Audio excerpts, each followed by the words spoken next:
We'll start with the Daily Nation. The cruel face of corruption, and here we have an image of Nyayo House easing the pain. Let me just zoom in a little closer. Here we go. Kenya is hoping least high-capacity passport printing machines will help clear a backlog of 58,000 applications arising from breakdown of machines. One of the machines that prints the 34, 50 and 66-page passport booklets broke down in March. The number of passports processed and issued increased by 55.9% to 426,137 in 2022. In July, Immigration PS Julius Bitok said the government has ordered 2 passport printing machines from Germany. They are yet to arrive. Kenyans are an angry lot, and they have good reason to be, owing to the pain they go through to access services guaranteed by the Constitution.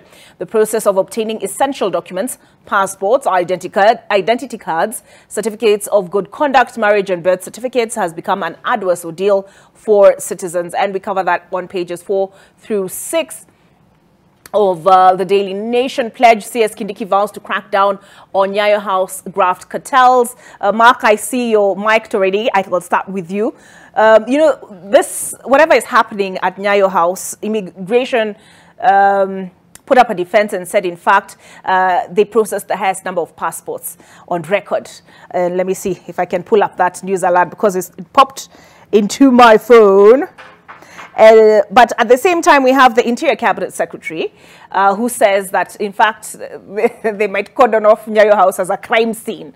So in your view, is this, you know, is this a printer issue that now certain individuals may have taken advantage of, or do you view this as deliberate frustration? It's a number of things. First and foremost, yes, there was a printer issue. The ministry confirmed the same.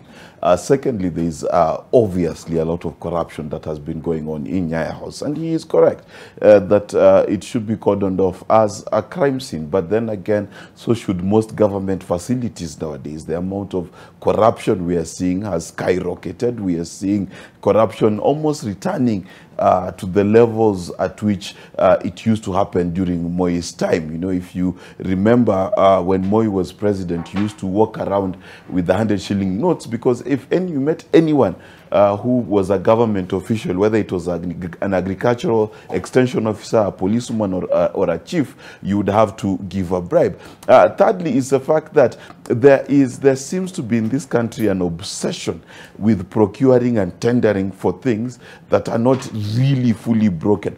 And that's the other issue, that when you look at even issues to do with things like Huduma number, we saw they wanted to do a fresh procurement on that.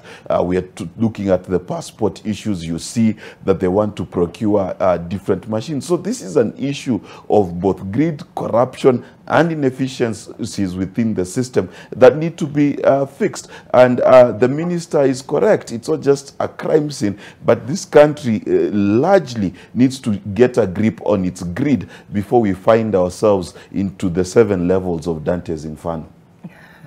Wow, okay. Kennedy, good morning. Good morning. Good to have you in studio. Thank you. I'm curious, have you applied for a passport, and were you forced to part with any money in the recent past? Yeah, I did apply for my new passport, but I was not asked. Maybe the process, though, took long, but I waited patiently until I got my passport. I had the old passport, but I had applied for a new one, so I have it. I didn't have to pay something, but it took slightly longer. So I can say, based on what my brother Bichachi has just talked about, the ministry, and as any other ministry in Kenya, they are full of corruption. And I think most of the occasions we challenge the ministers, or we challenge the PSS, while there are certain individuals at the lower level of the ministry who really take advantage of others, and they really ensure that things don't move so that they can be greased to be allowed to move. And that is a reality that Kenya needs to wake up to, that we have to ensure that our officers who are in different ministries are able to do their duties, even if they don't have to be given some stipend by Kenyans. This has been the nature of our ministries in the past. So it becomes very difficult for minister, or maybe the person involved, to crack a whip. Sometimes when you crack a whip as a minister also, you realize that Kenyans talk against you. You don't know what Kenyans really want from the state officers. Like, for example, the other day, Ababu Namwamba was on fire based on what happened at the Ministry of Sports. Since he did not act to fire anybody, he was challenged to a duel by Parliament and by Kenyans. Yesterday, or a day before yesterday, we had a blackout. And I really wanted to address that maybe at a particular moment. Don't worry, I wanted to ask if national blackouts should be incorporated into the national agenda. We will come back. Okay, fine. So just before I talk about it, what I was explaining is that when a minister takes action, like Murkomen took action yesterday, you realize that Kenyans again shoot at him. So you don't know what should happen. If today the PS cracks a whip at even 20 officers at Nyayo House, you will hear another uproar again coming from the same Kenyans who are having uproar about being told to pay for passports. So I really want to engage Kenyans, and I want to engage our state officers that we have to know where our rights begin and they end, and how our services should be delivered to us. If there's a delay or if there's a challenge, we need to maybe raise it categorically that this happened. And Kenyans also are not willing to bring evidence. Even if you ask for that, they are not willing to come out and speak and say, okay, fine, I have been asked this by this officer so that it can be known.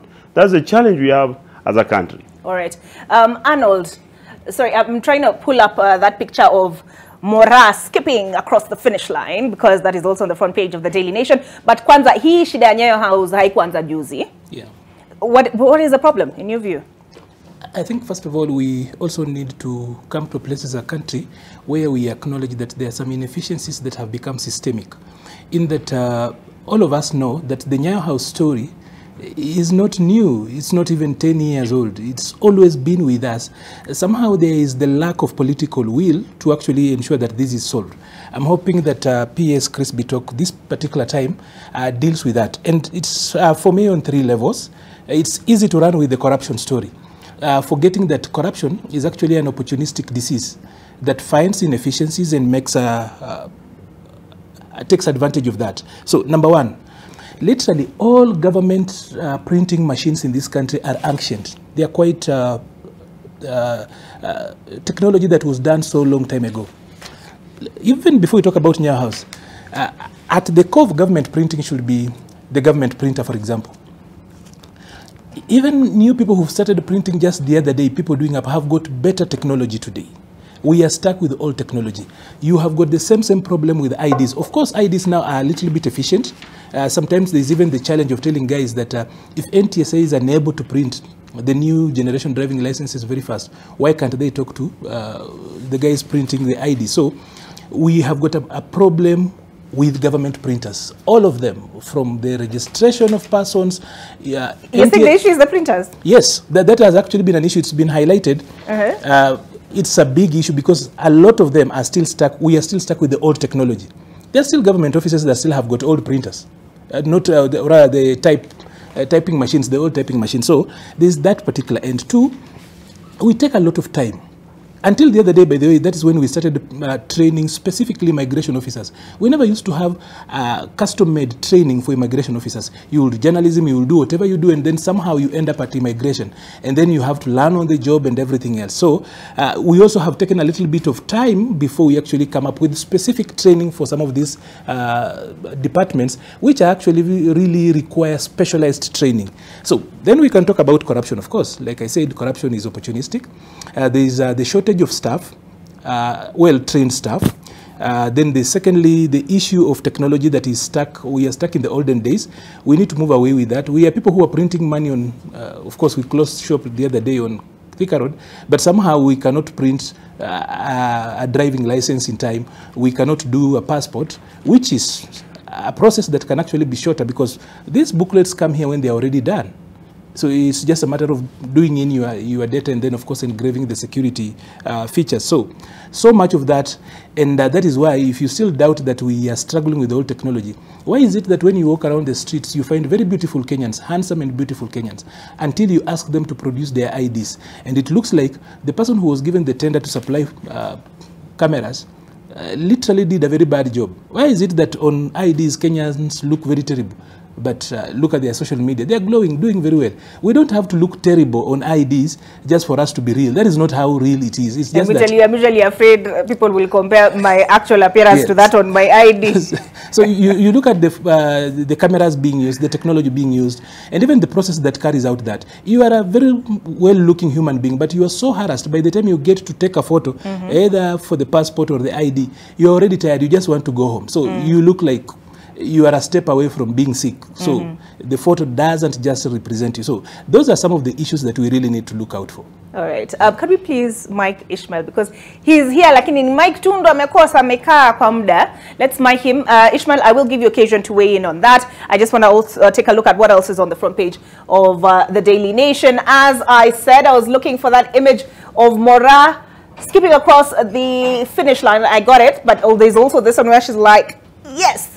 Majestic Mora bags gold. Mary Mora skipped over the line in joy as she won 800 meters world title in Budapest, ending, how do you pronounce that? Athingmu's dominance. I mean, the picture is worth 1,000 words. And here it is, literally skipping across the finish line. Mary Mora celebrates as she crosses the finish line past Britain's Keely Hodgkinson and the US of A's Athingmu to win the women's 800 meters final at the National Athletics Center. At least there is something to celebrate on the dailies this morning. Further down, I see we have options should talks fail, say Azimio. Azimio Lomoja One Kenya leaders have said they will not be held to ransom by a section of Kenya Kwanza leaders opposed to the ongoing bipartisan talks, accusing the hardliners of trying to derail the process. I'll put a pin in that because we'll come back to that as we begin the discussion. But Ishmael, Karibu. Are you feeling better, I hope? Yes, I am now. Good, yes, good. Yes. All right, your thoughts on this? The cruel face of corruption.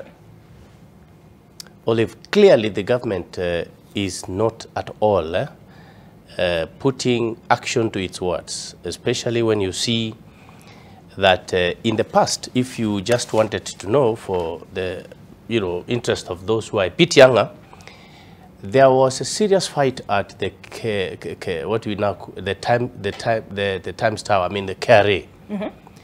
There used to be a lot, and also there used to be a lot of people brokering services just around the KRA. This was finally stamped out. Yes, there is still big corruption, maybe internally, but there were so many people around there. And also, even at the immigration Nyayo House, there were so many people, brokering services for the public and giving you passports, you don't know where it has come from.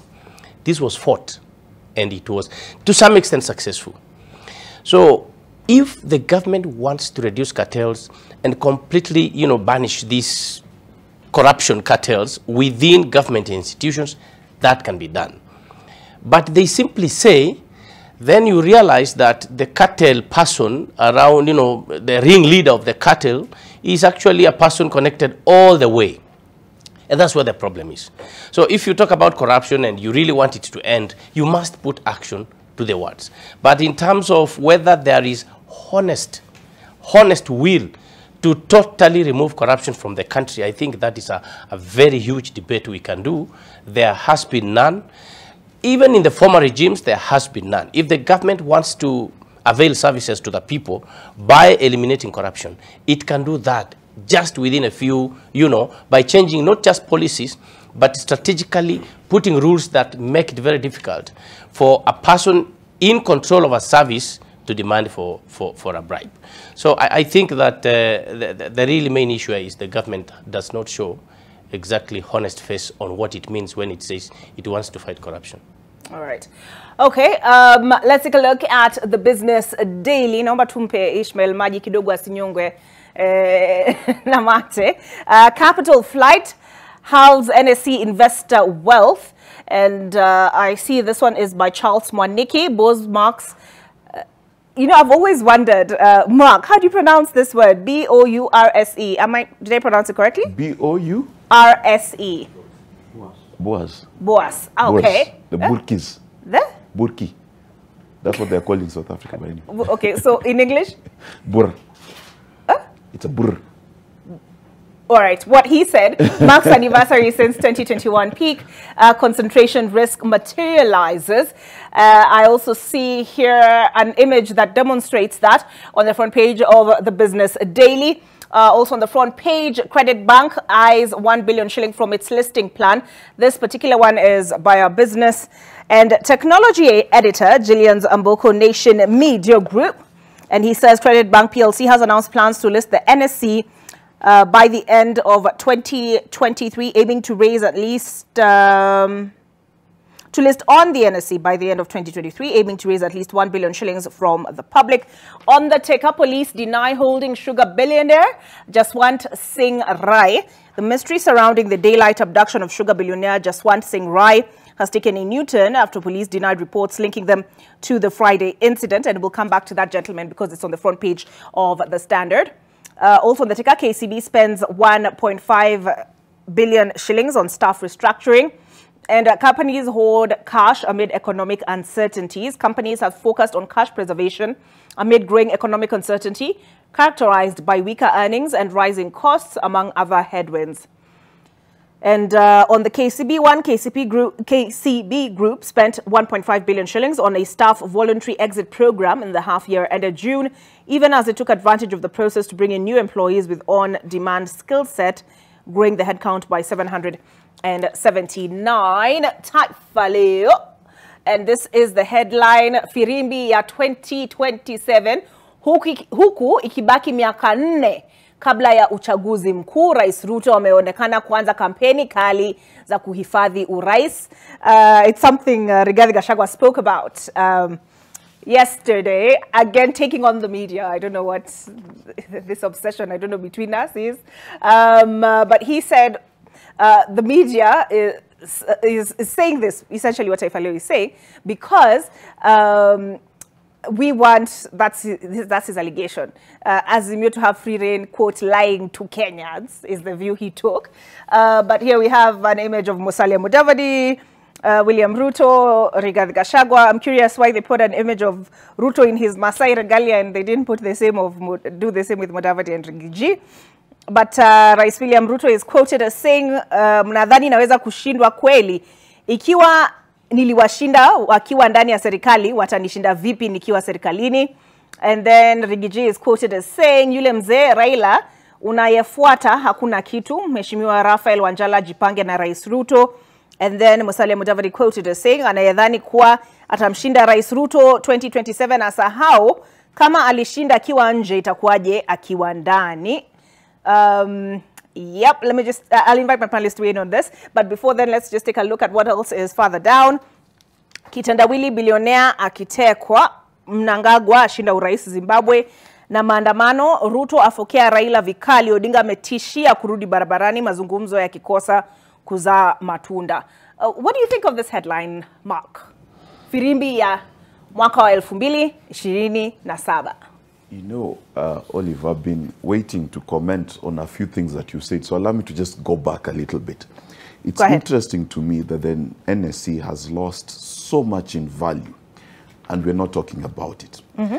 And the problem of not talking about it is that Kenyans focus on politicians in Masai regalia and Azimio and UDA trading useless insults. And we don't focus on the things that matter. The amount of capital that has left this country is in the billions, hundreds of billions of shillings.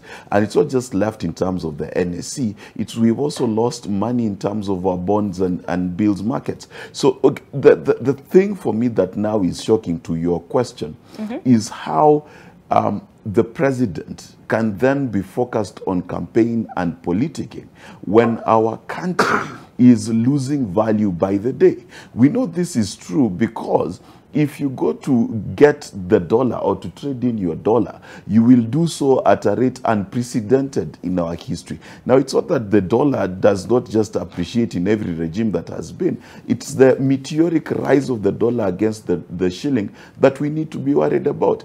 And when we read through the paper and see that 1.5 billion shillings was used to retrench people, which means it was cheaper to fire people than to keep them, while companies are holding on to their cash positions, while saying that the economy is hard, their earnings have slowed and things like that, it's hardly time to campaign. And this is what I find quite ridiculous about our country. We are literally sinking.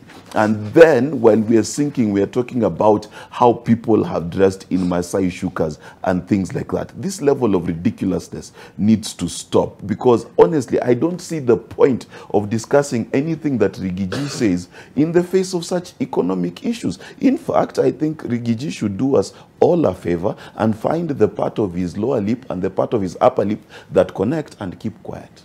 All right.